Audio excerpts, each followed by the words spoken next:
Bismillahirrahmanirrahim. Assalamualaikum warahmatullahi wabarakatuh. Nama saya Leon Kurniawan dari jurusan Tadris IPS IAIN Metro. Pada kesempatan kali ini saya membuat video pembelajaran IPS mengenai bab 3, yaitu aktivitas manusia dalam memenuhi kebutuhannya. Untuk teman-teman semua, silahkan melihat dan selamat menikmati videonya. Terima kasih.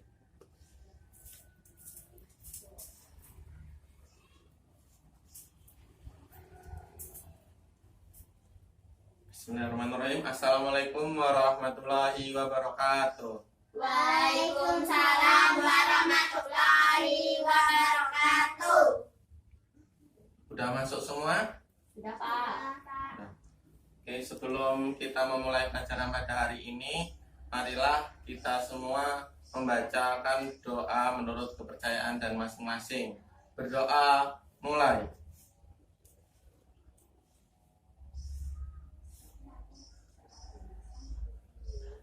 Berdoa, selesai. Sebelum kita memulai pelajaran pada hari ini, Bapak absen dulu ya. Yang pertama, Sipa. Hadir. Yang kedua, Rani. Hadir, Pak. Hadir. Yang ketiga, Mutahar. Hadir, Pak. Hadir semua ya. Oke. Bapak checklist dulu. Oke, udah. Hari ini kita belajar mengenai aktivitas manusia dalam memenuhi kebutuhan. Bab 3 ya. Coba dibuka bukunya. Bab 3.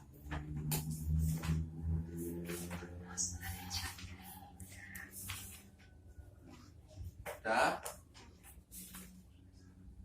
Oke. Yang pertama, kelangkaan dan kebutuhan manusia. Nah, di sini anak-anak semua pada tahu nggak apa itu kelangkaan? Yang bisa angkat tangan. Saya, Pak. Apa Rani? Kelangkaan merupakan masalah ekonomi manusia. Ya, benar sekali. Ada yang mau menambahkan? Bapak tambahkan ya. Nah, masalah ekonomi itu muncul karena adanya manusia yang tak terbatas, kebutuhan manusia yang tak terbatas.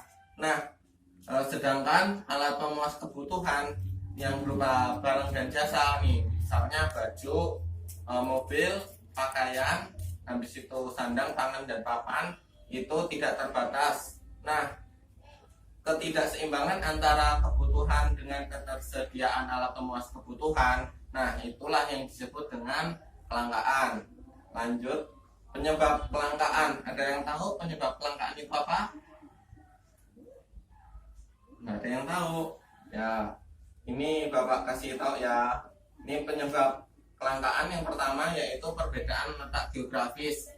Ya, yang kedua itu pertumbuhan penduduk yang semakin padat dan banyaknya keterbatasan kemampuan untuk memproduksi barang. Nah, jadi keterbatasan memproduksi barang, misalnya kayak di produsen-produsen di sebuah perusahaan baju gitu. Nah, mungkin ketersediaan bahannya kurang gitu. Jadi kan kita kan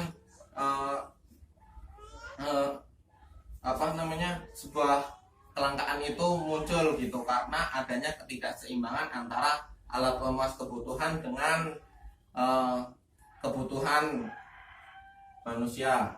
Nah, yang kedua adalah kebutuhan manusia. Nah, di sini ada yang tahu pengertian kebutuhan manusia itu apa? Kebutuhan adalah suatu keinginan manusia terhadap suatu barang dan jasa yang menuntut adanya pemenuhan. Apabila tidak dipenuhi, akan berdampak negatif pada keterlangsungan hidupnya. B. Macam-macam kebutuhan. Bisa dilihat di bukunya, macam-macam kebutuhan. Nah, kebutuhan itu menurut intensitasnya itu ada 3. Primer, habis itu apa? Sekunder, yang ketiga apa? Tersier. Nah, itu kebutuhan menurut sifatnya, yaitu kebutuhan jasmani dan kebutuhan rohani. Ya, benar. Kebutuhan menurut waktu penggunaannya. Nah, kebutuhan menurut waktu penggunaannya itu ada kebutuhan untuk masa kini dan untuk masa yang akan datang. Nah, menurut kebutuhan menurut subjeknya itu ada kebutuhan individual sama kebutuhan kelompok. Oh ya benar. Oke lanjut, bisa dibaca bukunya teman-teman anak-anak. Nah, di halaman 24 di situ kan ada alat pemenuhan kebutuhan menurut proses pembuatannya, ya kan? Nah, di situ ada barang mentah, barang setengah jadi, dan barang jadi. Nah, ada yang bisa menjelaskan apa itu barang jadi? Nah, barang jadi itu adalah barang yang sudah dikelola dan barang yang sudah diproduksi oleh suatu perusahaan itu menjadi barang yang siap jual. Nah, itu adalah yang dimaksud dengan barang jadi. Nah, yang B, tindakan, motif, dan prinsip ekonomi. Nah, tindakan ekonomi adalah tindakan manusia dalam memenuhi kebutuhannya untuk mencapai kemakmuran. Tujuan dari tindakan ekonomi adalah mengendalikan pengeluaran agar tidak melebihi pendapatannya. Misalnya nih, ya, tindakan ekonomi ini di suatu masyarakat misalnya nih, ya, ayah kerja mencari uang, misalnya pendapatannya itu 500.000. Nah, pasti ayah akan membelanjakannya atau mengeluarkan uang tersebut untuk memenuhi kebutuhan itu tidak melebihi batas pendapatannya, begitu. Yang B, motif ekonomi, bisa dipahami anak-anak? Motif ekonomi merupakan tindakan ekonomi manusia yang dipengaruhi oleh motif ekonomi. Motif ekonomi adalah alasan atau keinginan yang mendorong manusia untuk melakukan kegiatan ekonomi. Ya, jadi motif ekonomi ini terbagi menjadi 4 antara lain. Yang pertama itu motif memenuhi kebutuhan manusia, motif sosial, motif memperoleh penghargaan, dan yang terakhir motif memperoleh kekuasaan. Yang C, prinsip ekonomi. Nah, prinsip ekonomi ini didorong oleh motif ekonomi yang harus berpedoman terhadap prinsip-prinsip ekonomi. Prinsip ekonomi adalah usaha untuk mendapatkan hasil tertentu dengan pengorbanan yang sekecil mungkin, gitu.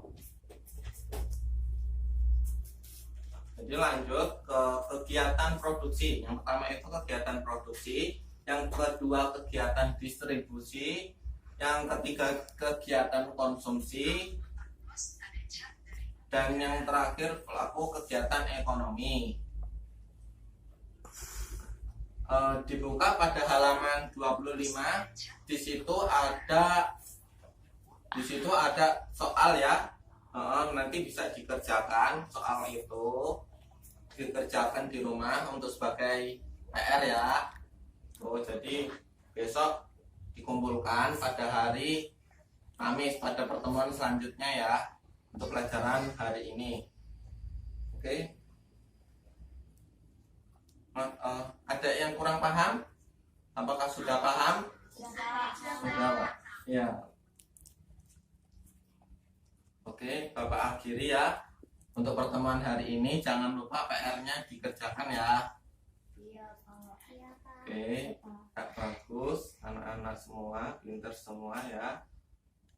Oke, Bapak akhiri pada pertemuan hari ini. Wabillahi taufiq wal hidayah. Wassalamualaikum warahmatullahi wabarakatuh. Waalaikumsalam warahmatullahi wabarakatuh.